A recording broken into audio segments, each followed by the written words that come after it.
Le canage se fait toujours sur un meuble, ou en grande partie. Ce meuble véhicule une part de la culture d'un pays, d'un peuple. Il est toujours lié aux gens. Et ce meuble raconte très souvent l'histoire d'une famille.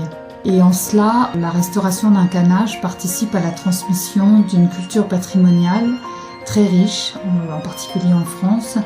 Et c'est pour moi ce qui détermine le fait que c'est un métier d'art.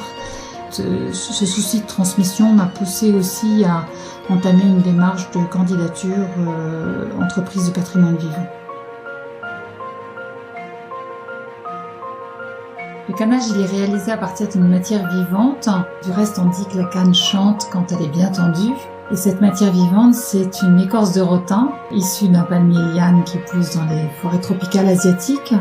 Les sensations tactiles sont très fortes. Alors évidemment, les doigts ne travaillent pas seuls, ils travaillent aussi avec l'œil, parce que c'est important pour le canneur d'avoir une vision globale de l'œuvre qu'il est en train de réaliser. L'œil et la main se répondent un petit peu dans la précision du geste que le canneur exécute.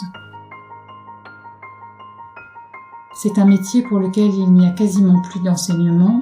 Du reste, sur les tissages que je pratique, 5 ont été retrouvés par moi-même. Retrouver les gestes donc des anciens qui, au préalable, avaient réalisé ce canage.